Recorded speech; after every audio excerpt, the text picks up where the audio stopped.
Take it away, Nathan. Be a rock star. Show them how it's done. Thank you so much. All right.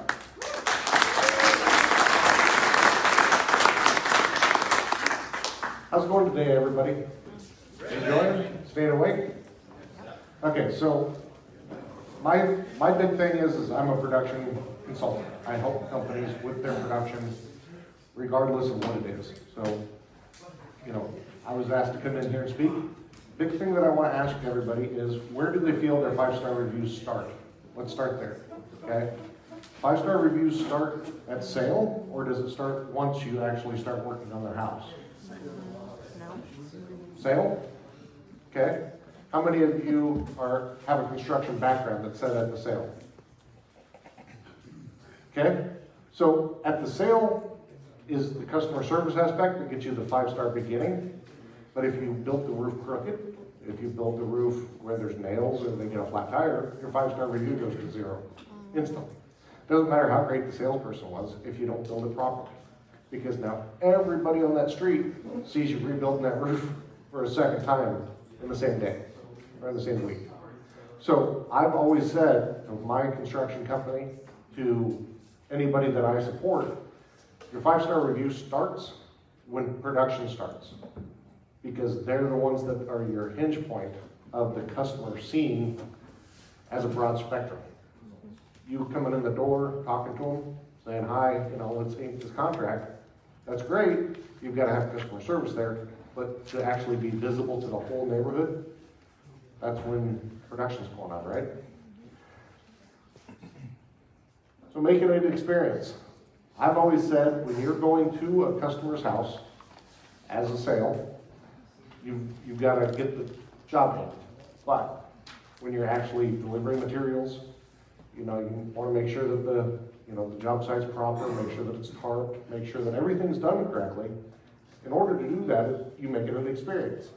That's how you continue to get repetitive reviews and get more and more business from the build. How many of you guys have your salespeople going and knocking around the build prior to the build, during the build, and after the build? By a show of hands, about half the room, okay? If you're not knocking pre-build, going and saying, hey, we're gonna build in your neighborhood tomorrow. Come and see us. You're losing out on an opportunity to showcase your business as a construction company and not just a sales organization. Because ultimately, if you can sell all you want, but if you can't build it, it doesn't really matter. You end up with a stack of paperwork that half of them go dormant. You know, somebody else comes in, maybe from this room, and takes that deal away from you. Kind of difficult because you're still looking at your CRM and seeing, you know, $3 million of potential income, and then you go to build the job. Oh, Johnny down the street did my roof 2 weeks ago. If you're not on top of it, it really struggles that, right? Big thing. Making it an experience, customer contact, okay? Salespeople ink the deal. Maybe you have to send it in the supplement because it didn't meet the profitability standards. Who's in touch with that contact? Is the salesperson in touch with the customer? Is your production staff? Is your admin? Somebody has to stay in touch with that customer in order to maintain that level of comfortability with that customer. Especially in a storm. When you've got a hailstorm, people are knocking on that door all day. 15, 20, 30 guys have come before you or after you or in between you. If you're not on top of your game, you'll lose a lot of business. I know that some stormers in here, I met with them last night, they know this. They've been here, they've done that, right? But what I'm going to try and explain to you is a way to keep in touch with your customers on a repetitive time, and it will also increase your ability to build faster and more efficiently by doing so, okay?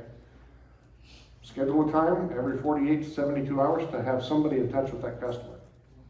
I know it sounds stupid, but it really actually will garner you more business. Whether it's an admin, whether it's a sales representative, combination of the two, maybe even the production manager. Somebody needs to be in touch with that customer to let them know what's going on. Hey, just wanted to let you know, we're still about 3 weeks out on your roof. Material's gonna be there about this day. That doesn't mean don't call them for 3 weeks. That just means that you're giving them the update for that week, right? Whether it's an email, text message, somehow or another you need to be in touch with that customer, okay? The old ideals of just set it and forget it doesn't work in today's market where Facebook and the neighbor's getting a new roof and they're gonna come and knock on that door. You'll lose a lot of business. Questions and answers. Engage the customer. Ask them if there's anything that may be changed. Maybe they saw the roof go on across the street, they've got sand dune oak ridge, and their neighbor's getting teak. They now like the color teak more. Be a lot better to catch it before than right as you're getting ready to build and they say, oh, I want the color, change the color. Supply house is gonna be pissed because now you're adjusting the delivery, all those little things. If you keep on top of the customer, it'll help your production process be a lot more streamlined. Those are things that I've always done, and I really can tell you guys, it helps substantially to keep your customer happy. Any special, delivery instructions? Do you want it on the roof? If you're in a market that roof loads. I see a dead spot over here in the yard. Are you planning to plant grass there, or can I put the shingles there? You want it in your garage. If you're in a market that theft happens, which most store markets, theft happens, right? The guy comes and pulls up to the house. Oh, I'm from the supply house. They're switching the color on there. They delivered the wrong color to the customer. The customer has no idea. Okay, take the shingles. Wow. You go to build it the next morning. Where's the shingles? They're not there. So those little things, it's always good. Create a customer satisfaction form. How many of you guys do that? How many lines is it? How many lines? How many questions do you have on it? 5? Okay. Customer satisfaction form can be as simple can be. You happy? Yes. Anything I do different? Yes. No. What would you recommend us to do to one of your neighbors? That's always a good one. Maybe they have a referral that they can give you from that customer satisfaction form. What would prevent you from giving us a 5-star review on Facebook today? What do I need to do to make you happy today? Don't let it be a mail-in. Let it be something that is a hard point, because those are the engagement pieces that will enable you to close more business. I mean, I've seen so many guys, they go out and they just blitz a neighborhood, they sign. I come in, another company, we're building, one house here, one house down the street. They both have the same sign a week ago. Now it's 2 different companies. So enable yourself to keep going. Enable yourself to really grow and speed to market. By doing that, you get into production more. Production and sales have to work together. I think somebody yesterday or this morning said, how many of you guys in sales, feel that production is a pain in the butt? How many production managers think the sales are a pain in the butt, right? It's always a butting of heads, right? I always think you've got to make sure that you have production and sales on the same level. It's almost impossible. As a production manager, I can't stand it when the sales guys call me, hey, my customer now wants brown drip edge. Well, why did you say white? Well, I thought they wanted white. Okay, gotta change it. Time out of my day, right? But if you've got that communication where the sales guy and the production manager are on the same level, it's no longer a complaint factor for the production manager. It's now okay, I'll help this guy out, right? Making it so that the production manager and your sales staff are on the same level. Have them come to the sales meetings. Have them be involved in, your trips or your outings with the sales staff. Because the production managers, they're paid less than the sales guys. Yes, they get a salary, but they see these sales guys out there with a brand new truck. They see these guys out there, brand new watch, big stack of money, and the production manager's going, well, I'm building all this guy's stuff. Why am I, getting all the shit into this? It really is something that plays in the production manager's head.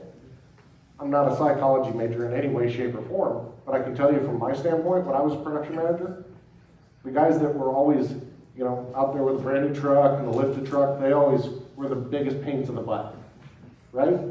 Because they know that they have the ability to sell, they know that they have the ability to grow their business, and they can be a little bit more stingy or strong-armed on the production, okay? It's great. I always understood, but I was also on a different. Any questions so far, anybody? Okay, alert the salesperson directly if anything happens. From a production standpoint, that's hugely important, okay? If your production manager is not in contact with your sales representative and he's talking to the customer, then the salesperson goes to check material and the color's wrong, but the customer told the production manager that it is, you're gonna look like you have egg on your face really quickly when they go to check materials. Huge issue. Been there many times.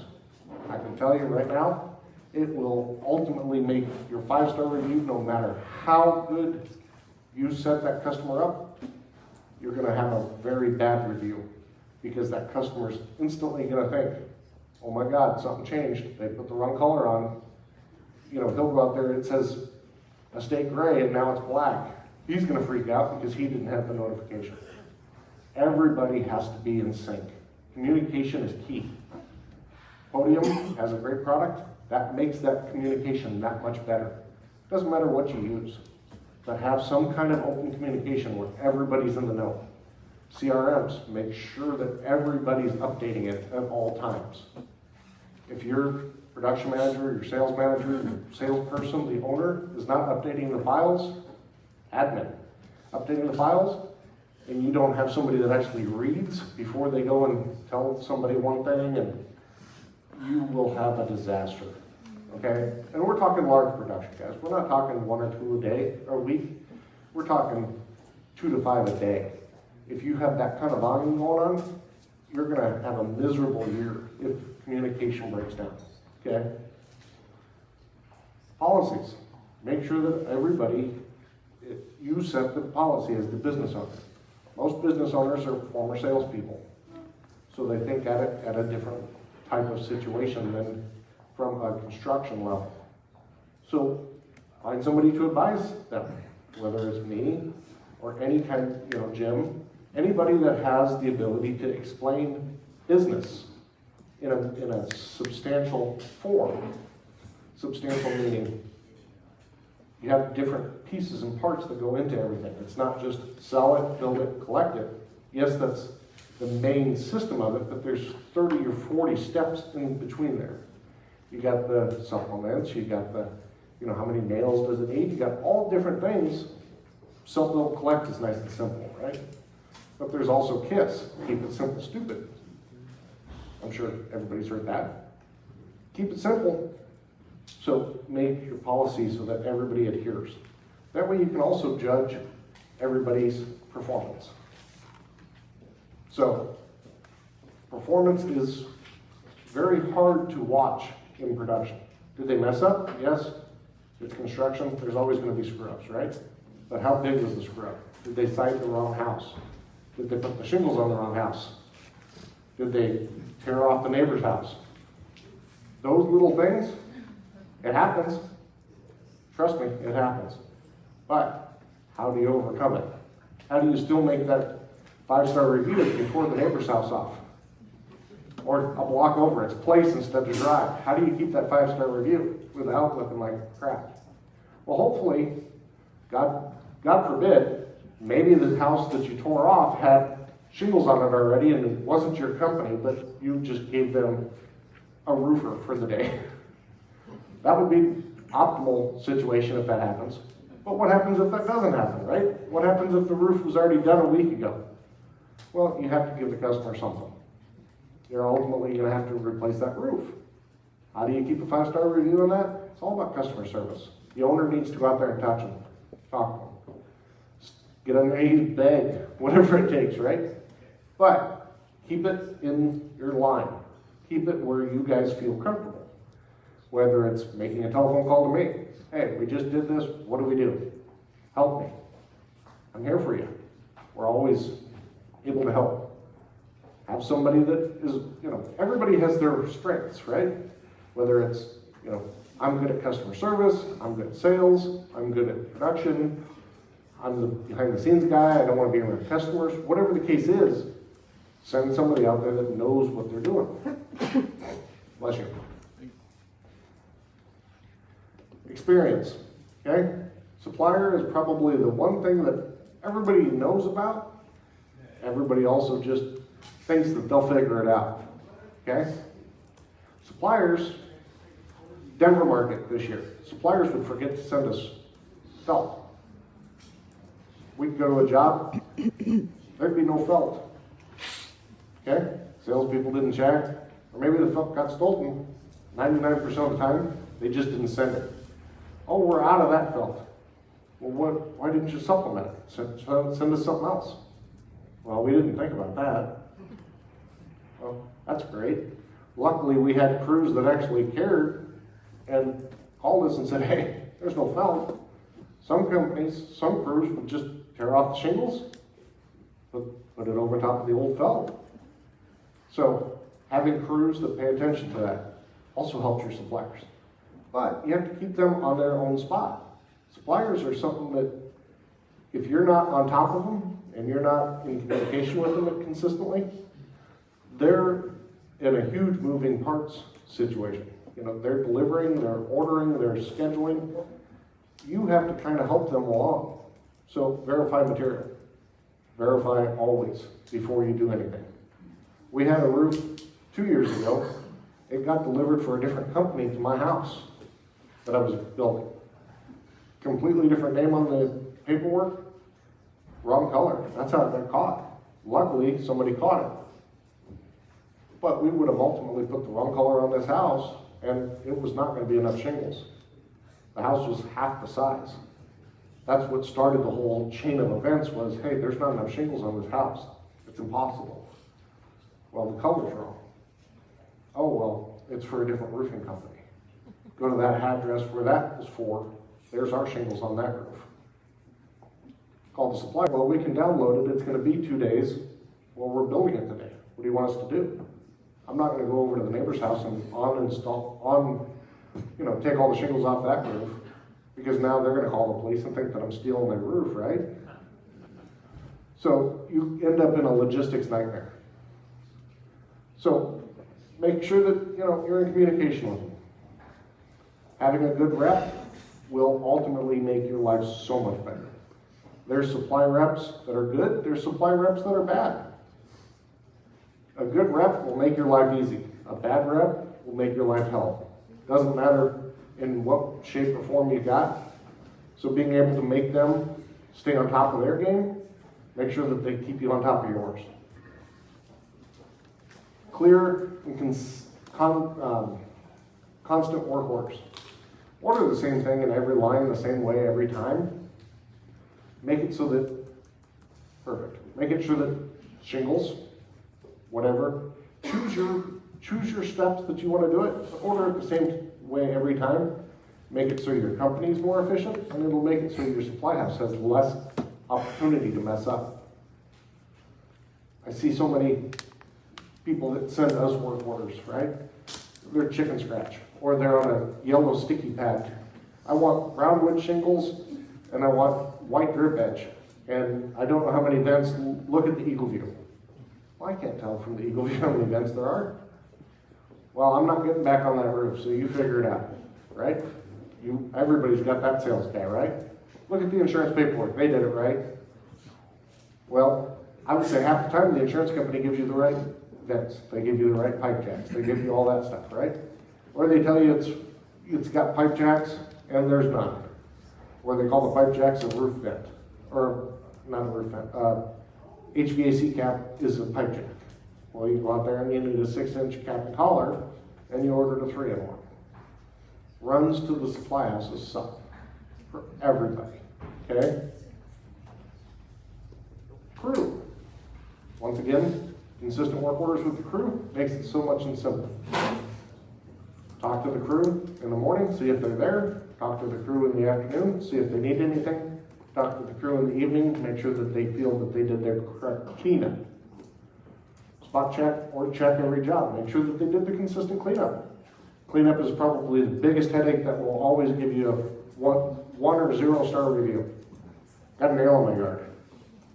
Okay, well, one nail is not necessarily a bad thing. It's construction. It's inevitable. But getting that customer prepared prior to that will make it so that you still get a 5-star review. I've had customers where we've gotten them flat tires. We had to buy them a new tire. We still got a 5-star review. And they gave us a referral because we were on top of it. I had a sales guy years ago. He used to go around and give out his card to everybody for a 3-block radius. If you get a flat tire in the next 48 hours, give us a call. I'll buy you a new tire. It was the stupidest thing. I told him, dude, we're going to be buying tires all day. I only did 1 tire the whole year. It was just a marketing technique, and it worked. And the reason it worked is it showed that he cared. And that guy had so many sales from that stupid little thing that it was amazing. I loved it. I tried to get other salespeople to emulate it. It never took off, but he had the great idea. And I love it.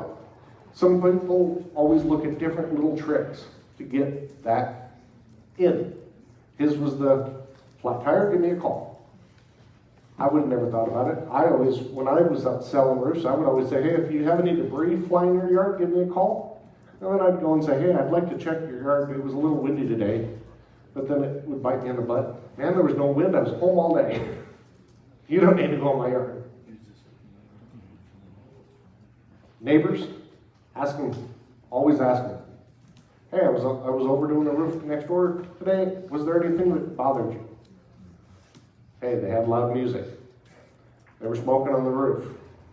I saw the guy pee on the side of the house. You get that, right?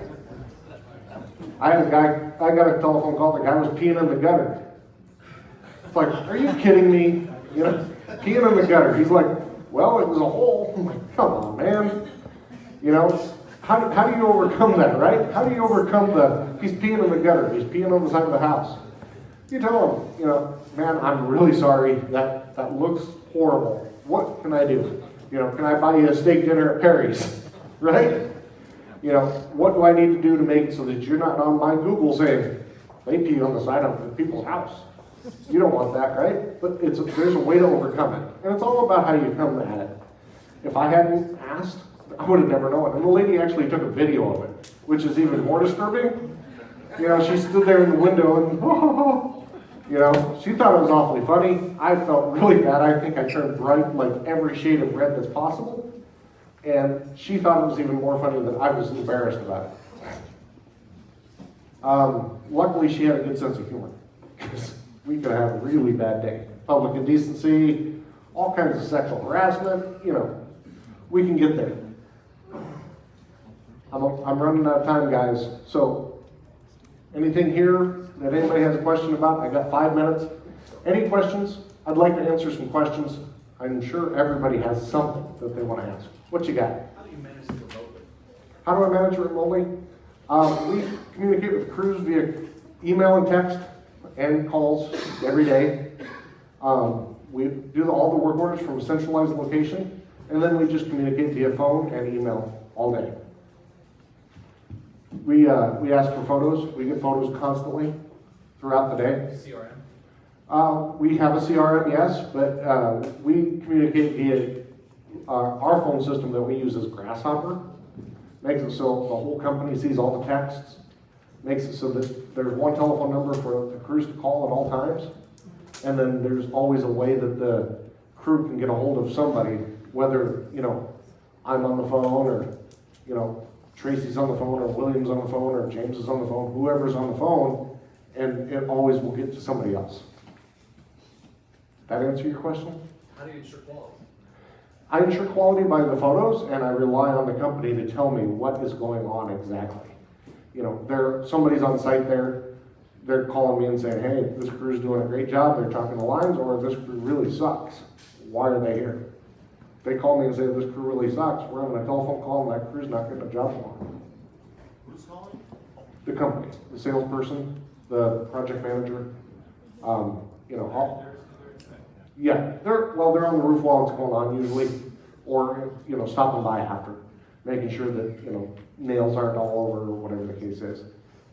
And then we also, you know, we ask the crew to send, you know, before, mid, and end photos of, you know, most roofs. Are you working in our CRM?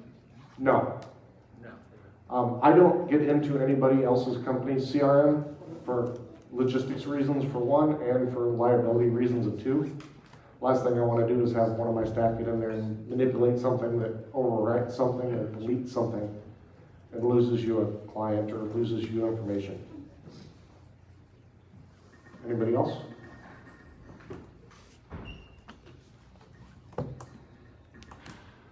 Guys, my name is Nathan Higgs. I own Higgs Professional Consulting. I do production for an outsourced solution, or I can train production staff inside of your company, whether it's remotely or whether it is in your office. I would love to talk to you. I have a table back there. Thank you so much for your time. It was great meeting all of you.